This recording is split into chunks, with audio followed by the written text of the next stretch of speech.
menyikapi persoalan-persoalan yang saat ini terjadi di Indonesia. Tentunya ini adalah sesuatu hal yang sangat menyedihkan hati semua umat yang ada di Indonesia. Karena ketika kita berbicara Indonesia, kita berbicara tentang Pancasila. Ketika kita berbicara tentang Pancasila, kita berbicara soal kesatuan hati, keselarasan. Hari ini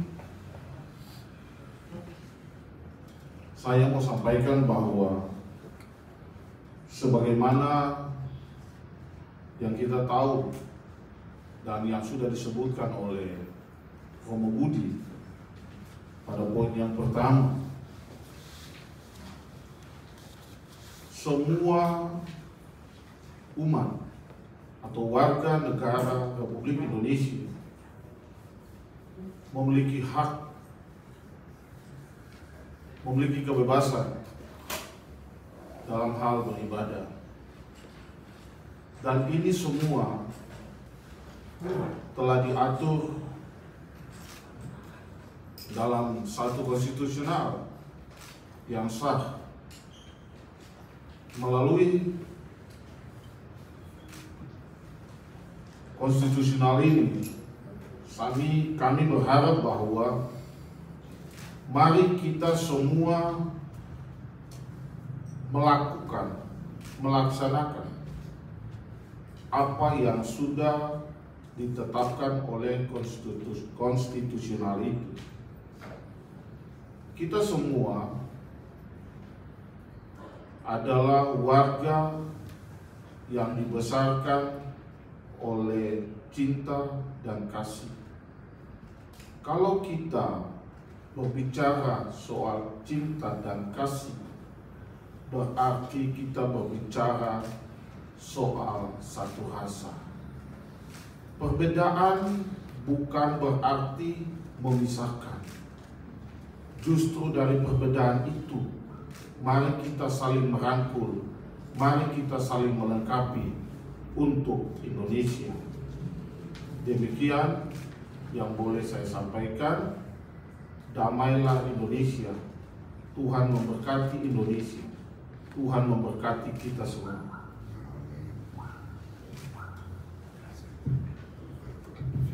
Ya. Selamat sore. Assalamualaikum warahmatullahi wabarakatuh. Om Swastiastu, Shalom, Witi Tunggal, Rahayu, Salam Kebajikan. Ya, perkenalkan, saya Anes Dwi Prastia dari Persatuan Umat Buddha Indonesia. Tadi sudah disampaikan oleh Romo mengenai kesepakatan atau keprihatinan kita bersama. Pada prinsipnya hari ini kami Persatuan Umat Buddha Indonesia sangat prihatin melihat peristiwa yang selalu berulang. Kita sudah banyak contoh dan sudah seharusnya peristiwa ini itu hilang dari berita-berita. Mungkin ya sudah seharusnya anak-anak muda tidak mendengar hal-hal seperti ini, karena sudah banyak contoh. Dan mungkin kalau para senior-senior ini yang di kanan izin ini karena mungkin saya yang paling muda, mereka selalu melihat ini pengulangan. Yang menjadi pertanyaan adalah di mana pemerintah? 6 hari yang lalu Wapres kita, ya, Pak Gibran turun ke Padang. Ya mungkin kita bisa mengartikan bahwasanya pemerintah hadir di sana. Dan kemarin kalau tidak salah juga datang ke PGI. Ini juga membahas hal yang sama. Tentunya kami dari Persatuan Umat Buddha Indonesia ya berharap ini yang terakhir, dan berharap pemerintah secara tegas memberikan hukuman kepada pelaku-pelaku. Jangan sampai setelah menjadi pelaku minta maaf selesai. Kita sudah banyak contoh, ya belum lama mendiang Paus Fransiskus datang ke Indonesia. Dan itu peristiwa yang sangat luar biasa. Dan akhirnya deklarasi di Masjid Istiqlal, itulah yang harusnya kita bawa ke seluruh pelosok negeri. Tadi sudah disampaikan, kita punya Pancasila yang harusnya itu kita resapi setiap hari, tetapi pada hari ini praktek itu masih ada. Ya, harapan kami dari Permabudi, semoga praktek-praktek ya intoleran itu segera berakhir, dan pemerintah harus tegas, jangan sampai kalah dengan segelintir orang yang mengutip suta dari kami, yang meta suta, jangan karena marah dan benci mengharap orang lain celaka. Demikian, selamat sore.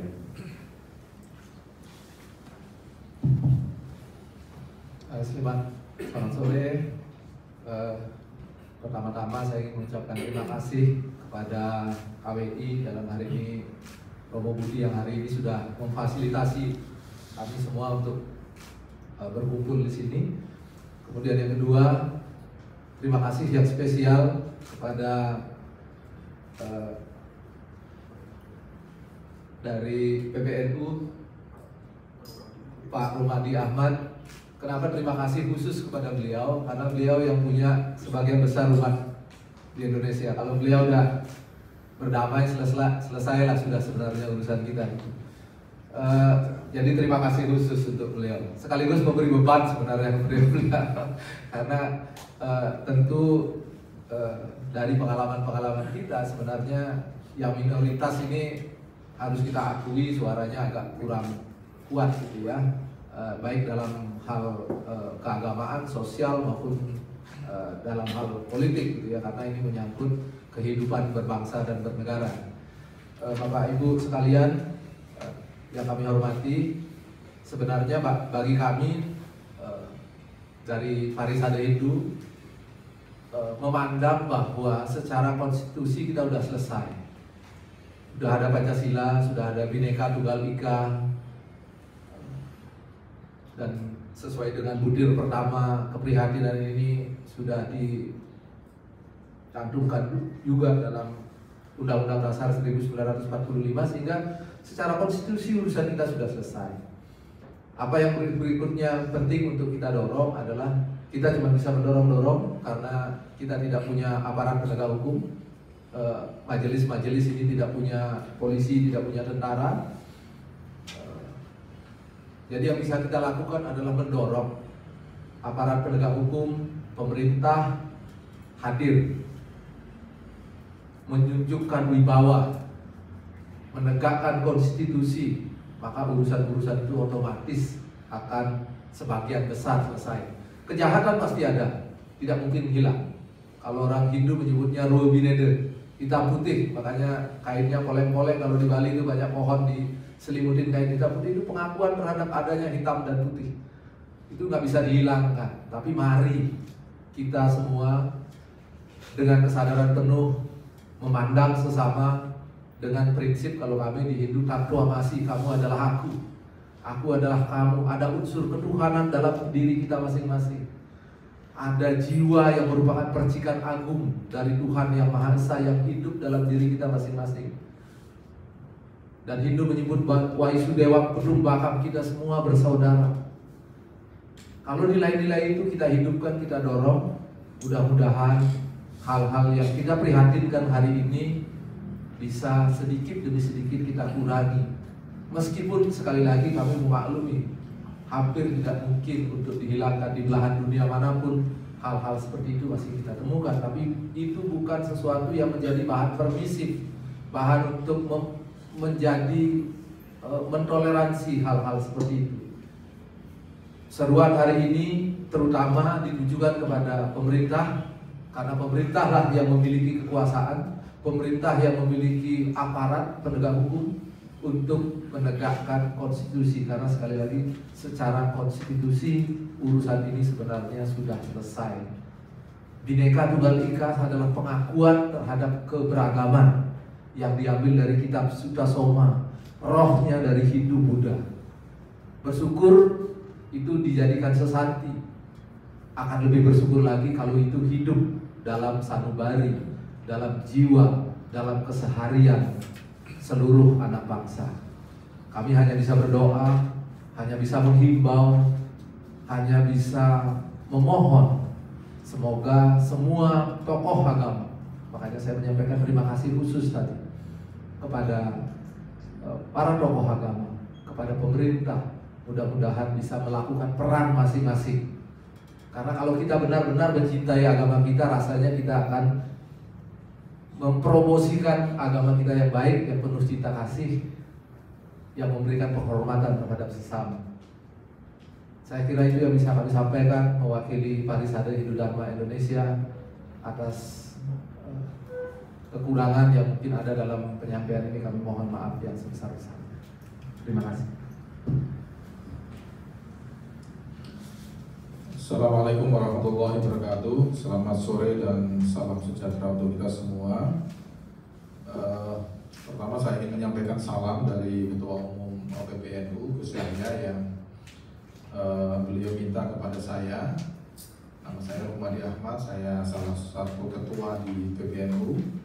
Beliau minta saya supaya mewakili untuk acara sore hari ini, dan kami akan menyampaikan beberapa hal untuk memperkuat pernyataan sikap keprihatinan yang tadi itu sudah dibacakan oleh Romo Budi. Yang pertama, mungkin klise ya, pernyataan sikap seperti ini mungkin sebagian kalangan menganggap sebagai sesuatu yang klise. Tetapi mengapa kita perlu membuat respon seperti ini?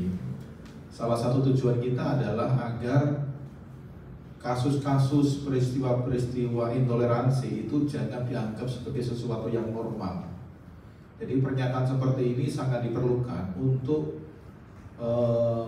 menghadang persepsi bahwa intoleransi, sikap untuk ngerecokin cara beragamanya orang lain itu dianggap sebagai sesuatu yang normal. Kita tentu percaya bahwa Indonesia ini salah satu mengapa dihargai oleh banyak orang karena kita lumayan berhasil menanamkan persepsi di dunia internasional bahwa Indonesia ini adalah negara yang toleran, negara yang moderat gitu. Dan itu sekarang ini menjadi salah satu, kalau bukan satu-satunya bahkan alat diplomasi yang selalu kita gunakan untuk berkomunikasi dengan dunia internasional gitu. Makanya kalau ada anomali-anomali, ada penyimpangan-penyimpangan, ya meskipun kalau kita merujuk data-data dari beberapa lembaga yang melakukan pemantauan terhadap kehidupan keagamaan di Indonesia, memang ada tren menurun. Paling tidak sampai tahun 2024, tren kasus intoleransi itu cenderung menurun. Meskipun memang belakangan mulai banyak lagi berbagai macam peristiwa ya di Sukabumi, di Padang, di beberapa tempat yang lain, bahkan kasus-kasus lama itu juga belum sepenuhnya bisa diselesaikan. Masih ada tunggakan-tunggakan masalah pada masa lalu yang sampai hari ini belum selesai. Dan kita selalu penting untuk mengingatkan supaya hal itu jangan dianggap sebagai sesuatu yang normal. Gitu. Itu pentingnya mengapa kita perlu untuk bersuara setiap kali ada peristiwa seperti ini. Tapi kita juga harus sadar bahwa respon-respon seperti ini itu kan hanya respon pada fenomena yang tampak di permukaan. Nah, mungkin ke depan kita juga perlu memikirkan bahwa setiap fenomena-fenomena di permukaan itu ada layar-layar persoalan yang ikut mendukung fenomena yang ada di permukaan ini. Kalau menggunakan analisis gunung es itu yang kelihatan itu hanya sedikit yang di permukaan itu, tetapi di balik itu ke bawahnya itu ada berbagai macam hal, baik terkait dengan pola bagaimana peristiwa-peristiwa itu terjadi, struktur sosial yang memberikan dukungan terhadap peristiwa-peristiwa itu, bahkan yang paling penting untuk kita address perubahannya itu kalau sudah menyangkut state of mind orang, kalau sudah menyangkut cara berpikir seseorang atau sekelompok orang. Jadi di balik peristiwa-peristiwa yang tampak itu pasti ada sesuatu yang jauh lebih dalam, yang antara lain adalah terkait dengan cara berpikir, atau orang menyebutnya, ada yang menyebut sebagai mental modelnya seperti apa.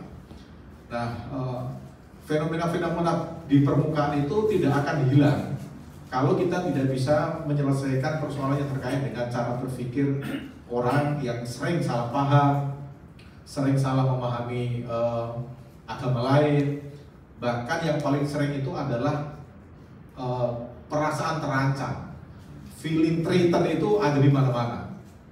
Jadi perasaan keterancaman itulah yang kemudian membentuk pola pikir, yang dari pola pikir itu kemudian menimbulkan aksi-aksi yang kita sebut sebagai aksi intoleran itu. Itu sebenarnya pekerjaan berat ke depan yang harus bisa kita selesaikan, bukan hanya pemerintah tapi juga komunitas agama. Saya kira punya tanggung jawab untuk menyelesaikan, terutama yang terkait dengan mental model atau state of mind dari kelompok atau seseorang, terutama dalam melihat orang yang berbeda dengan mereka. Itu yang kedua. Yang ketiga, kalau Indonesia itu dipercaya sebagai negara yang toleran dan moderat, kita yakin dan kita harus paham bahwa toleransi dan harmoni yang kita dapatkan itu bukan sesuatu yang turun dari langit. Ini adalah sesuatu yang harus terus-menerus diupayakan, harus terus-menerus dipupuk. Oleh karena itu, kalau ada peristiwa-peristiwa, ada kejadian-kejadian yang mengganggu rumah kebangsaan kita, itu mau tidak mau memang harus kita respon, karena ini adalah salah satu pilar penting dalam kehidupan kita dalam berbangsa dan bernegara. Jadi peristiwa-peristiwa intoleransi itu kalau kita biarkan lama-lama itu juga bisa mengganggu pilar-pilar kebangsaan kita. Makanya kalau kita sadar bahwa Indonesia adalah negara yang toleran, negara yang moderat, dan toleransi, moderasi itu harus kita hidupi terus-menerus. Kita tidak boleh diam, karena sekali lagi toleransi, harmoni yang kita dapatkan ini adalah hasil dari perjuangan orang-orang sebelum kita. Dan kita yang hidup zaman sekarang ini tentu punya tanggung jawab untuk melanjutkan apa yang sudah diwariskan oleh para pendahulu kita. Kemudian yang terakhir, yang keempat barangkali, salah satu hal yang juga bisa memicu persoalan-persoalan seperti ini, terutama yang terkait dengan tempat ibadah, adalah terkait dengan regulasi, peraturan-peraturan yang kemudian menjadi semacam struktur, ya, menjadi struktur politik dan struktur sosial yang kemudian seolah-olah memberikan dukungan terhadap aksi-aksi seperti ini.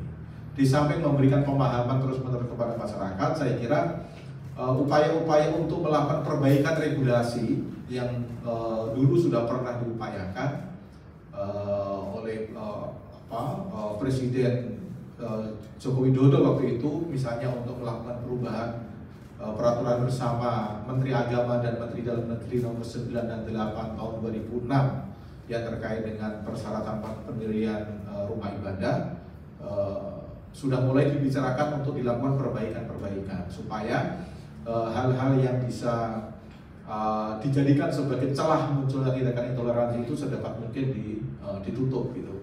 Nah, barangkali ada baiknya pemerintah sekarang ini mulai membicarakan lagi soal perbaikan peraturan bersama ini yang dulu digagas, diinginkan supaya bisa menjadi semacam perpres, peraturan presiden. Bahkan kalau perlu, mungkin juga perlu dipikirkan untuk misalnya menurunkan jaminan kebebasan beragama dan berkeyakinan yang sudah ada dalam konstitusi itu di dalam peraturan perundang-undangan. Menteri Hak Asasi Manusia, ya, dari Kementerian Hak Asasi Manusia beberapa waktu yang lalu misalnya Menteri Natalius Pigai misalnya pernah melontarkan wacana untuk melakukan pentingnya untuk menyusun RUU kebebasan beragama dan berkeyakinan. Barangkali bisa direspon dan kemudian dibicarakan tentang visibilitasnya, membuat regulasi untuk memberikan kepastian bukan hanya di level konstitusi tapi juga di level undang-undang tentang jaminan kebebasan beragama dan berkeyakinan. Salah satu tujuannya adalah supaya celah-celah yang memungkinkan orang melakukan tindakan-tindakan intoleran itu bisa ditutup, dan kalau toh ada aparat penegak hukum tidak ragu-ragu lagi untuk mengambil tindakan. Saya kira itu yang bisa saya tambahkan dari sikap keprihatinan bersama kita sore hari ini. Supaya salamnya tidak dimonopoli oleh Romo Budi, ya saya harus menyampaikan wallahul muwaffiq ila aqwamit thoriq. Assalamualaikum warahmatullahi wabarakatuh. Waalaikumsalam.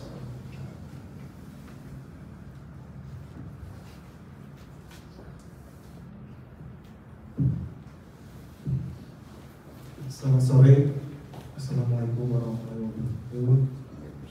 Shalom, Ate, Om Swastiastu, Namo Buddhaya, Buddha kemudian Rahayu Rahayu.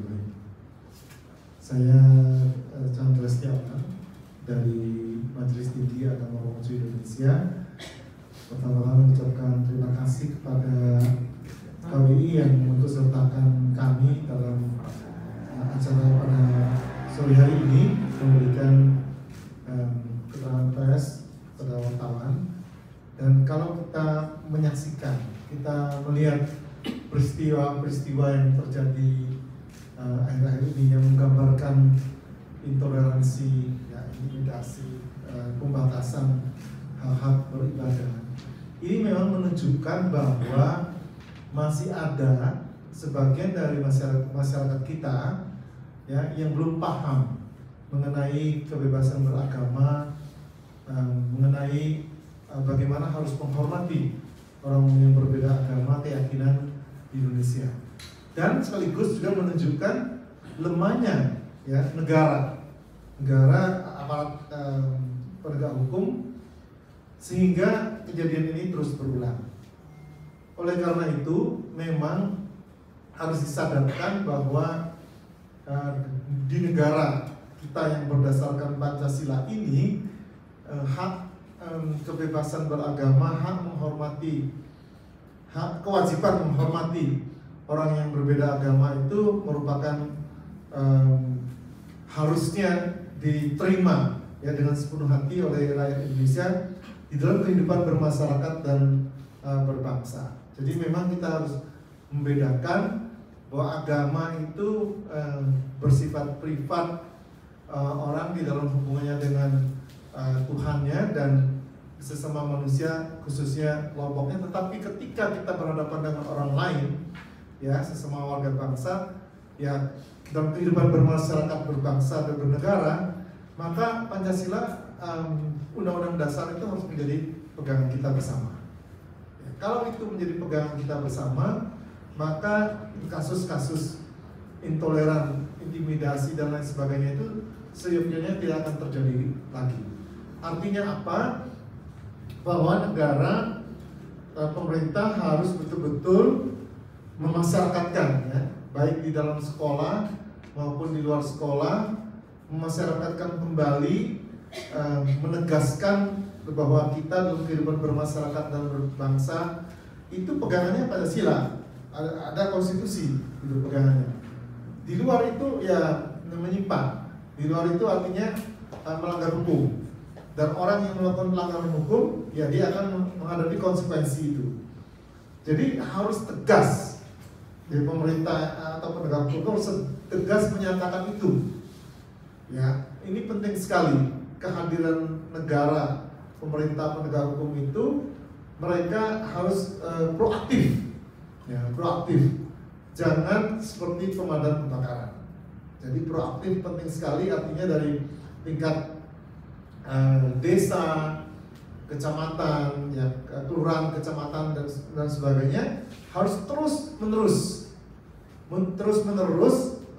menyadarkan kepada masyarakat untuk agree in disagreement. Hidup itu untuk setuju menerima perbedaan, bahwa kita ini memang pada dasarnya dalam hal segala aspek kita ini artinya bineka, ya. Tetapi untuk menjaga Indonesia ini, ya, kita harus tunggal ika. Kita bersatu di dalam keberagaman. Kita merayakan keberagaman. Ya, ini penting sekali. Oleh karena itu pemerintah di sekolah-sekolah hendaknya mengajarkan, ya, atau kurikulum itu yang sifatnya inklusif, ya, inklusif. Jangan sampai anak itu mengetahui hanya agamanya saja yang ada di Indonesia ini. Di Indonesia itu banyak agama ya. Di luar 6 agama yang dilayani oleh pemerintah pun masih ada agama-agama yang lain, punya banyak kepercayaan, dan itu semuanya harus mendapat penghargaan, mendapat penghormatan yang sama. Oleh karena itu, memang di dalam pernyataan keprihatinan sore hari ini,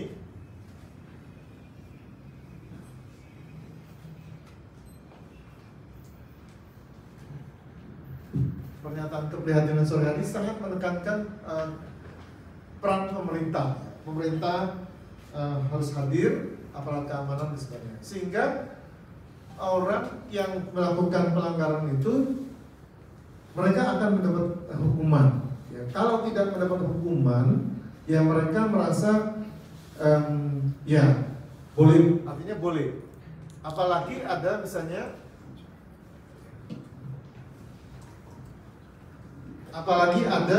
aparat pemerintah ataupun pejabat level pusat maupun daerah, misalnya ada yang seakan-akan melakukan pembiaran, menganggap hal itu biasa saja.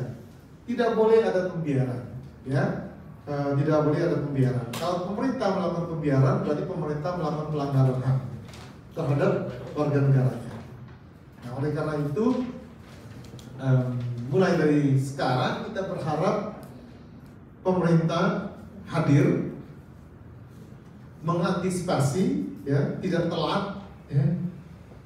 Kemudian menghukum orang-orang yang dengan sengaja melakukan pelanggaran.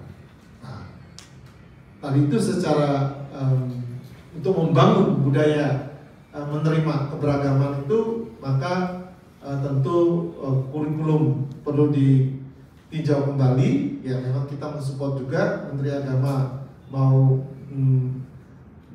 merevitalisasi kurikulum yang basisnya cinta kasih, itu kita dukung.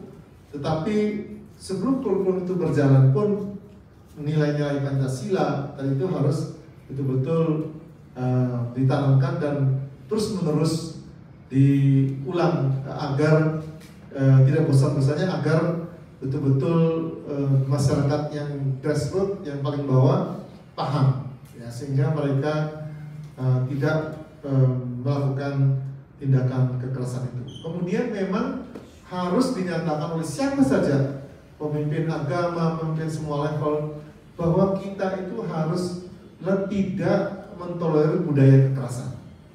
Ya, non-violent movement, gerakan anti budaya kekerasan itu harus juga disebarluaskan. Jangan mudah menggunakan kekerasan. Kita ini adalah saudara, ya, sesama anak bangsa. Demikian, terima kasih. Wassalamualaikum warahmatullahi wabarakatuh. Om Santi Santi Santi Om. Namo Buddhaya. Salam Rahayu Rahayu Rahayu.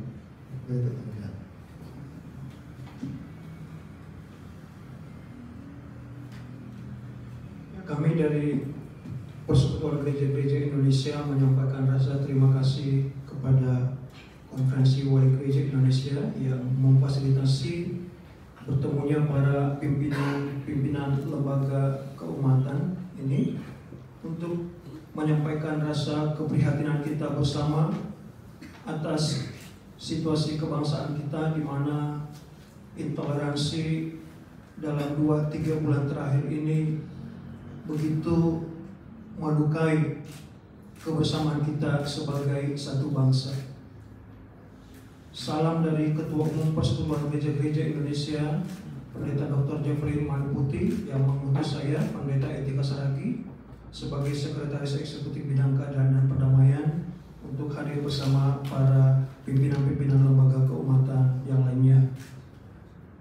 Bapak Ibu, rekan-rekan media, izinkan kami untuk menambahkan beberapa hal sehubungan dengan apa yang sudah tadi secara bersama-sama oleh Romo Budi disampaikan, sikap keprihatinan bersama dari tokoh-tokoh lintas agama. PGI ingin mengajak kita untuk dengan mantap mengatakan bahwa Indonesia ini adalah rumah bersama. Sebagai rumah bersama, tidak ada di NKRI ini yang hanyalah sebagai penumpang. Kita sama-sama tuan rumah.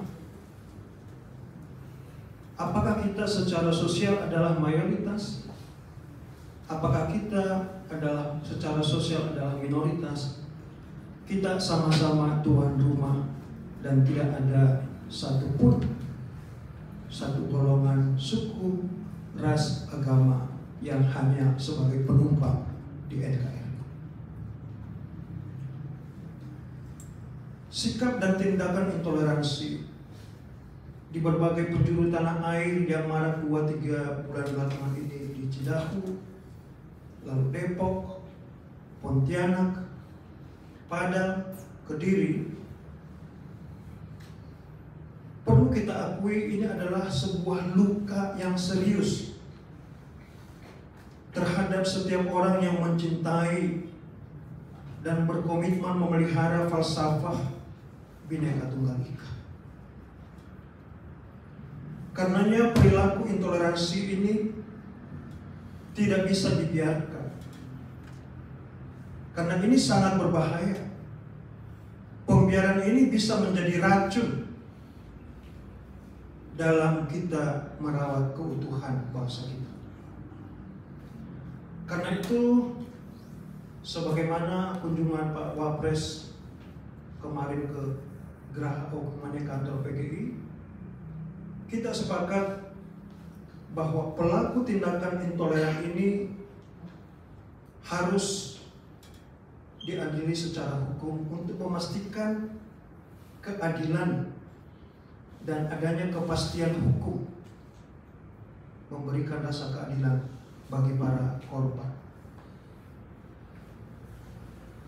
Dan sebagaimana ungkapan dari pimpinan lembaga keumatan yang lain, kita juga dengan tegas meminta negara harus hadir menjamin dan melindungi kebebasan bagi setiap warga negara, apapun sukunya, apapun agama dan keyakinannya, untuk menjalankan hak-haknya yang sangat mendasar, termasuk kebebasan dalam menjalankan ibadah sesuai agama dan keyakinannya. Dan kita juga meminta negara harus hadir juga dalam pemulihan rasa trauma yang mendalam bagi korban. Ketua Umum PGI dalam kunjungannya ke Padang 3 hari yang lalu bertemu langsung dengan para korban, diantaranya anak-anak yang mengalami trauma yang serius atas perlakuan ini. Ini tidak boleh disepelekan. Kita bisa bayangkan bagaimana pertumbuhan anak ini ke depan atas perilaku kekerasan yang dilandasi oleh rasa intoleransi terhadap perbedaan keyakinan. Dan yang terakhir, sebagaimana apa yang disampaikan oleh Pak Prof. Rumadi, PGI juga sangat bersepakat dan mendukung itikat baik yang disampaikan dari Kementerian Hak Asasi Manusia. Kita perlu melihat kembali PBM 2 Menteri 2006 itu. Ini sering menjadi pemicu. Dengan kesulitan izin mendirikan rumah ibadah, saudara-saudara kita yang minoritas kadang-kadang harus menjalankan ibadahnya di rumah doa yang tidak memiliki izin di rumah. Kesulitan mendapatkan izin ini sering kemudian dimanfaatkan oleh oknum-oknum intoleran untuk melakukan tindakan-tindakan intoleransi dan anarkis.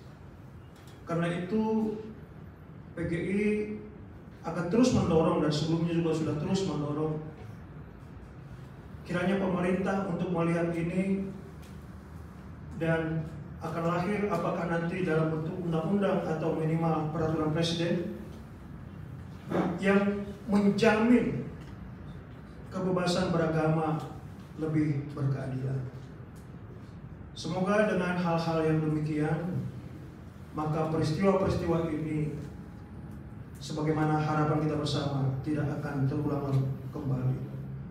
Keberagaman itu bukan menjadi hambatan, tetapi adalah kekayaan yang harus kita rayakan bersama. Demikian yang bisa kami sampaikan. Terima kasih.